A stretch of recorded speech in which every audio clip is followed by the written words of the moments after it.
Assalamualaikum warahmatullahi wabarakatuh.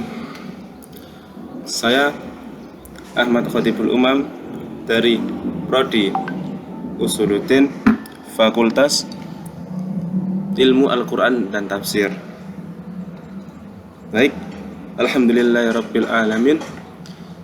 Allahumma sholli ala sayyidina Muhammad wa ala ali sayyidina Muhammad wa ala alihi wa sahbihi ajma'in, amma ba'd. Yang saya hormati Bapak dosen Bapak Andi Winata dan para pasukan Quran People 2024. Nah, sini pada kesempatan ini, pada video kali ini saya akan membahas tentang Surah Al-Fil. Nah, Surah Al-Fil. Jadi, Surah Al-Fil itu adalah surat dalam urutan ke-15 dalam 105 dalam Al-Qur'an. Nah, ayat ini termasuk golongan surah Makkiyah. Dan surah ini itu terdiri dari 5 ayat. Nah, walaupun Al-Fil terdiri dari 5 ayat, tapi itu tidak menjadikan Al-Fil singkat ceritanya. Maksudnya ceritanya itu kayak pendek lah, sejarahnya pendek. Padahal itu sejarahnya surah Al-Fil itu panjang. Terus kita kajian ini, video ini akan membahas tentang meliputi pembacaan surah Al-Fil, terus terjemahnya, terus apalagi tafsir, serta analisis keindahan dari makna stilistika. Nah, itu poin pentingnya, keindahan makna Quran yang dihasilkan dari analisis stilistika. Nah, baik. Sekarang kita mulai mengkaji surah Al-Fil. Nah, pertama kita akan membaca surah dan terjemahannya dulu. Pertama, A'udzu billahi minasy syaithanir rajim. Bismillahirrahmanirrahim. Alam tara kaifa fa'ala rabbuka bi ashabil fil. Alam yaj'al kaidahum fi tadlil. Wa arsala 'alaihim tayran ababil. Tarmihim bihijaratin min sijil faja'alahum ka'asfim ma'kul. Lah, sekarang kita coba terjemah dulu ya. Alam tara kaifa fa'ala rabbuka bi ashabil fil. Tidakkah engkau siapa? Engkau Nabi Muhammad memperhatikan bagaimana Tuhanmu ini telah bertindak terhadap para pasukan bergajah. Nah, para pasukan bergajah. Terus, alam yaj'al kaidahum fi tadlil. Bukankah dia telah menjadikan tipu daya dari mereka itu sia-sia? Nah, sia-sia tipu dayane ashabil fil kuwi mau.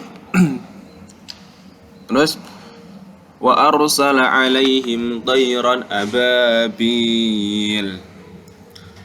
Dan dia mengirimkan kepada mereka semua, pada orang yang menyerang Makkah tersebut, itu burung yang berbondong-bondong. Nah, burung yang berbondong-bondong. Tarmihim bihijaratin min sijil. tarmihim bihijaratin min sijil. Yang mana burung tersebut melempari mereka dengan batu dari tanah liat yang dibakar. Nah, wis teko rame-rame mari ngono dibom batu sing panas ya. Terus mari ngono faja'alahum ka'asfim ma'kul.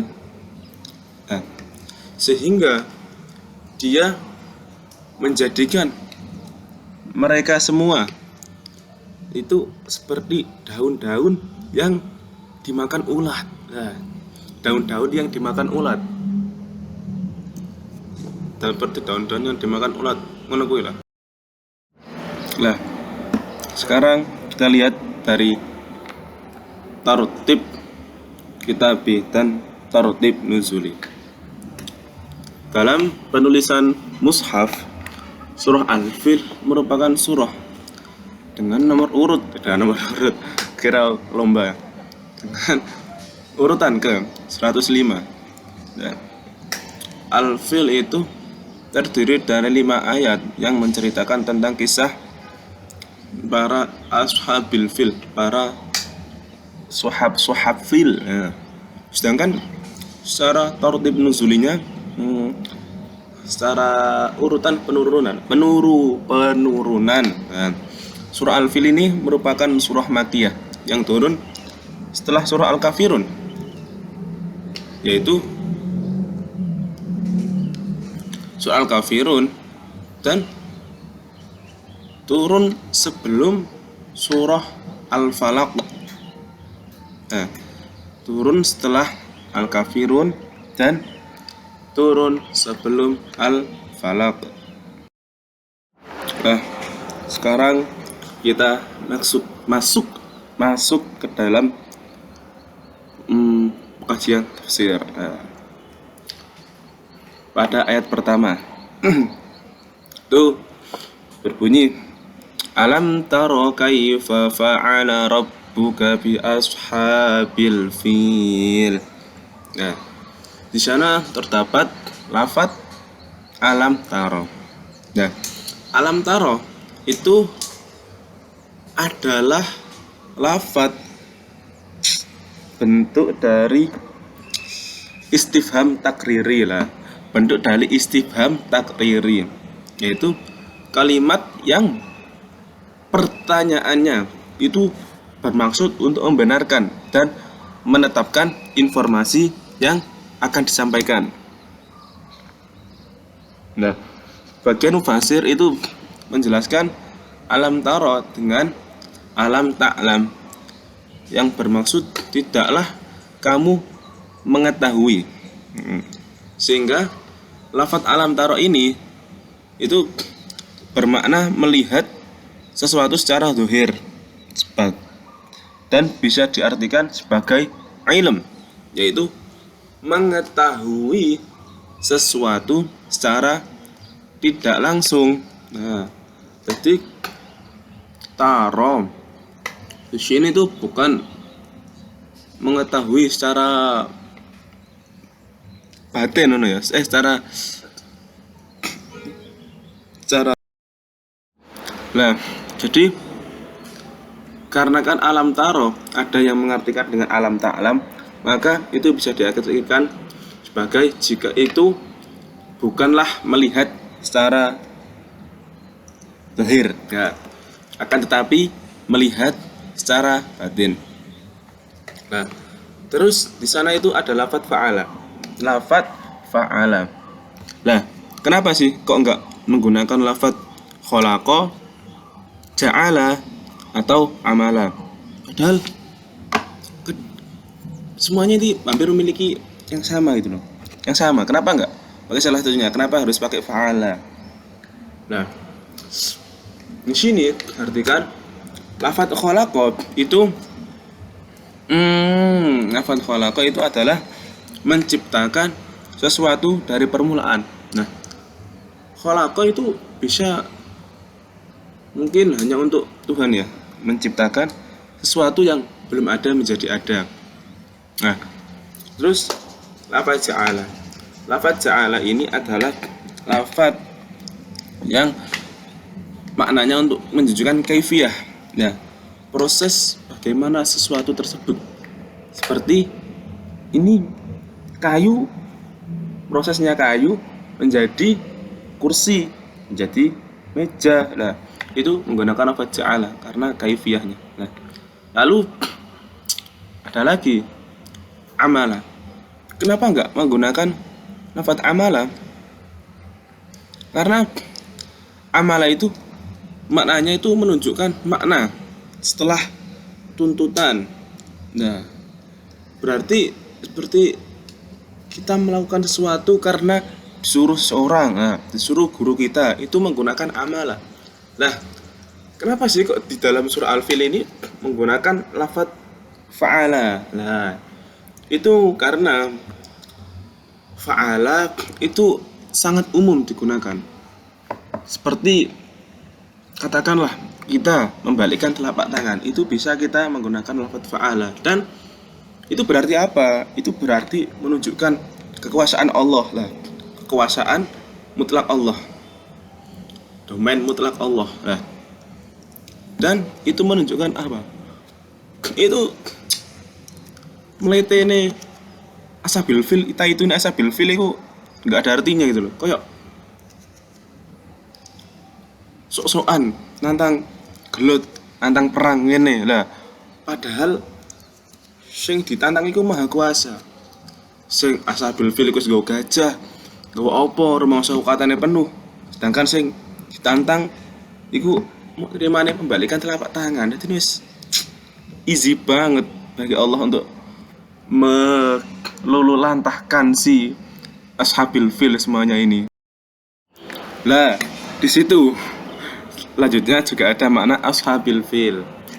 Kenapa sih harus ashabil fil? Kenapa bukan arbabil fil atau malakul fil? Malikul fil, orang yang memiliki gajah atau orang yang menunggangi gajah, mempunyai hak atas gajah tersebut. Nah, di sini menurut Ar-Razi itu memiliki alasannya tersendiri. Alasannya apa? Karena para ashab ini, para pasukan bergajah tersebut itu tidak lebih mulia daripada gajah tersebut.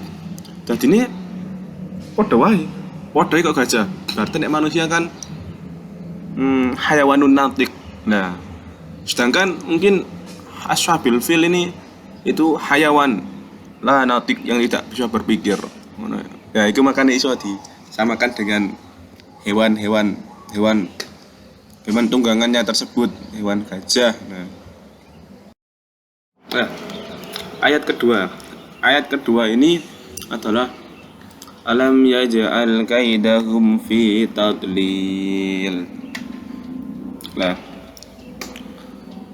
kaidah, lafaz kaidah itu bentuk masdar dari fi'il madhi kada itu ditafsirkan sebagai al-makruh atau iradatu madratu bil ghairi alal khafiyah, yaitu usaha dan niat buruk terhadap orang lain. Nah, itu kenapa? Maksudnya kenapa sih kok para ashabil fil itu mau menyerang Ka'bah? Nah, itu karena si pemimpinnya, si Abroha itu iri. Nah, dia itu udah bikin gereja yang mewah, tapi orang-orang tetap bukan menyembah, tetap rumah ibadahnya itu adalah di Ka'bah. Jadi ini kalah saing, famousnya kalah gerejanya Abroha ambil Ka'bah. Nah, mungkin kurang endorse Ka'bah, gerejanya kurang endorse, makanya nggak laku lah. Terus lafaz tadlil itu memiliki makna tadyi' yang berarti menyia-nyiakan dan penggunaan kalimat fi, huruf fi yang bermakna dzarfiyah. Nah, ini untuk menunjukkan bahwa niat dan perilaku buruk mereka itu adalah maksudnya benar-benar secara jelas. Jadinya bukan tidak sengaja, itu memang sengaja banget itu. Nah, lalu ini ayat ketiga, yaitu wa arsala alaihim tayran ababil. Nah, lafaz thair menurut mayoritas mufassir itu adalah burung. Nah, menurut Muhammad Abduh dalam tafsir juz ammanya, beliau menjelaskan bahwa thair itu adalah semua sesuatu yang terbang. Nah, segala sesuatu yang terbang, baik itu besar atau kecil, baik itu nampak atau tidak tampak. Ya, beliau kan menggunakan Muhammad Abduh kan lebih menggunakan logika, nah, menggunakan rasio logikanya. Ya, beliau menafsirkan juga lafaz thair ini adalah bisa berupa, tidak selalu berupa burung. Nah, beliau juga menjelaskan bahwa itu termasuk kuman, bakteri, virus, boh corona, boh yang sekarang itu ada hantavirus, boh tahu. Nah, terus dalam Mafatih Al-Ghaib itu dijelaskan bahwa rawi itu menjelaskan bentuk burung ababil itu berbeda-beda. Dan Ibnu Sirin dari Ibnu Abbas itu menjelaskan bahwa burung ababil itu memiliki belalai seperti gajah dan telapak kakinya seperti telapak kaki anjing. Nah, atau bin Abbas meriwayatkan bahwa burung-burung ini adalah burung yang berwarna hitam, datang dari laut secara bergelombang. Nah, ada yang meriwayatkan lain, mungkin gini, karena burung ababil kan datang bergelombang, artinya satu datang lagi. Nah, itu memungkinkan bahwa dengan gelombang tersebut, maksudnya dari gelombang satu ke gelombang lain itu berbeda-beda bentuknya, sehingga orang yang melihat burung ababil saat gelombang 1 dan gelombang 5, gelombang piro itu berbeda ngoten. Artinya yes, berbeda-beda.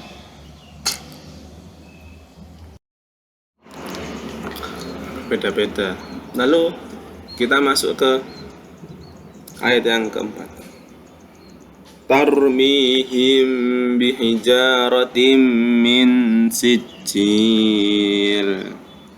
Nah, lafaz sijil itu bisa memiliki beberapa makna berbeda. Itu sijil itu adalah nama sebuah catatan adab untuk orang kafir. Ibnu Abbas juga berpendapat sijil adalah batu yang sebagian dari batu tersebut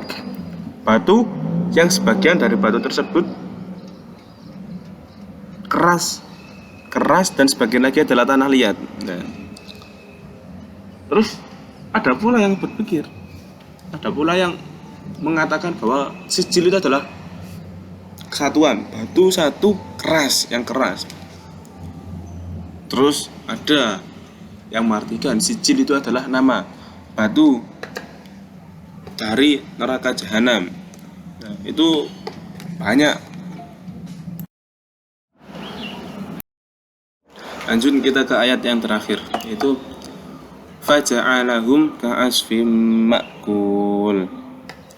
Nah, kita menganalisis kata asf. Nah, kata asf itu memiliki banyak makna. Pertama,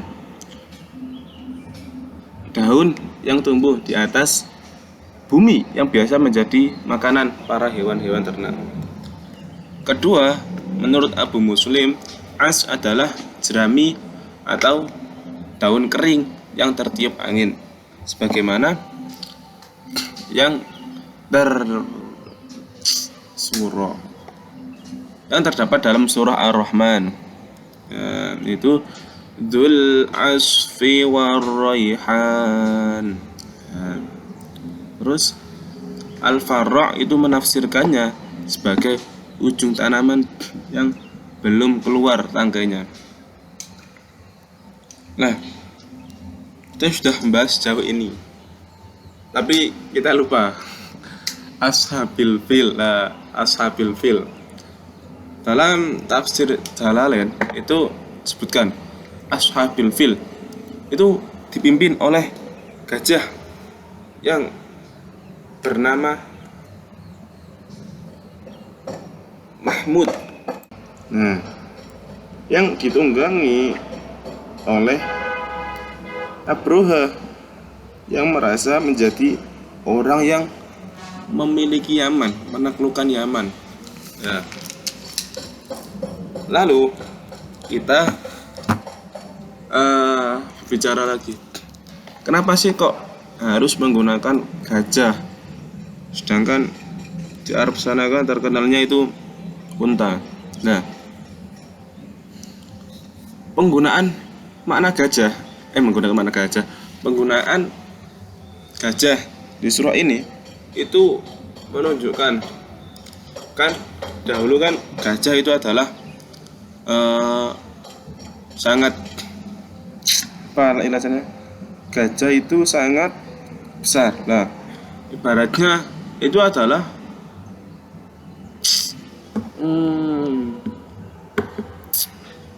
pasukan tempur yang paling hebat pada masa itu. Nah, gajah itu adalah pasukan yang paling hebat untuk tempur dalam masa itu.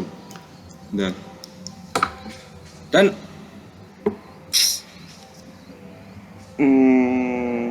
pasukan paling hebat untuk tempur dalam masa itu pun diluluhantahkan oleh Allah dengan mudah.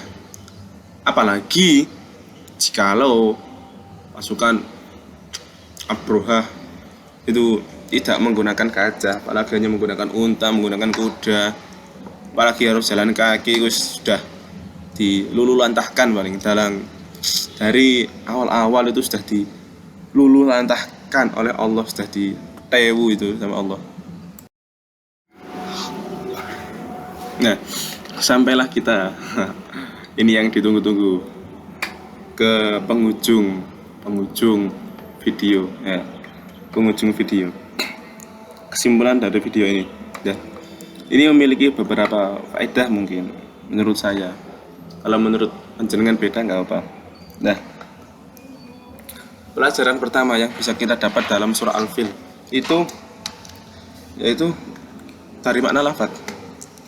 Kita memahami bahwa setiap kata dalam Al-Quran, mulai dari itu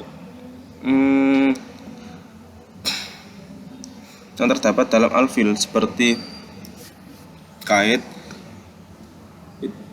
itu memiliki makna yang sangat dalam kalau kita mau memperhatikan, meneliti lagi. Nah, terus pelajaran kedua itu mungkin kita ambil dari penafsiran Ibnu Katsir dan Quraisy. Kita menyimpulkan bahwa kekuatan duniawi seberapapun besarnya itu tidak akan ada artinya di hadapan Allah, ya kan? Kecuali kekuatan duniawi kita itu sangat gede, sangat besar, dan itu dibarengi dengan iman yang besar juga, maka itu ada artinya di hadapan Allah. Allah mungkin akan menolong kita, misalkan kita lebih kuat lagi, iman kita lebih kokoh lagi. Tapi kalau kita itu pasukan duniawi besar, tidak ada iman, ya hancur sudah. Nah, pelajaran ketiga, stilistika. Nah, kita merasakan sendiri bahwa Al-Quran itu bukan sekedar kitab yang hanya berisi tentang hukum-hukum, peringatan dan peringatan dan kesenangan. Ya, kitab Al-Quran itu adalah sebuah mahakarya. Sebuah mahakarya sastra yang tidak tertandingi isinya dan tidak pernah termakan zaman. Itu menunjukkan apa sih? Menunjukkan bahwa Al-Quran itu memang mukjizat yang paling tinggi. Buktinya dalam berapa ratus tahun lalu itu Quran sampai sekarang ya tetap tidak ada yang berubah itu. Baik dari ayat, baik dari titik, dari huruf-huruf, tidak ada. Kalau kita bandingkan dengan kitab-kitab lain, agama lain, itu beda banget. Itu sudah ada yang berubah isinya dari karangan manusia, dari karangan apalah. Nah, terus apa sih yang harus kita simpulkan dalam kajian ini? Yang mungkin bisa saya sampaikan itu bahwa kita itu jangan pernah merasa lebih kuat daripada Allah dan merasa kecil untuk ditolongnya, karena Allah tidak pernah melihat hamba itu kecil atau enggak. Yang penting kita tetap berdoa, kita tetap berusaha untuk menjadi lebih baik, kita menjaga iman kita selalu melaksanakan apa perintah Allah dan meninggalkan apa yang dilarangnya, amar ma'ruf nahi munkar. Nah, sekian yang dapat saya sampaikan. Semoga kajian ini bermanfaat. Jikalau ada yang baik berarti dari Allah, jikalau ada yang kurang itu berarti dari saya. Allah ihdinas siratal mustaqim. Assalamualaikum warahmatullahi. Oh, bentar, kita tutup dengan doa dulu. Kita tutup dengan doa. Bismillahirrahmanirrahim. Allahumma inni astaudiuka ma 'allamtanihi farduhu ilayya 'inda hajati ilaihi wa la tunsinihi ya rabbal alamin. Sekian akhirul kalam. Assalamualaikum warahmatullahi wabarakatuh.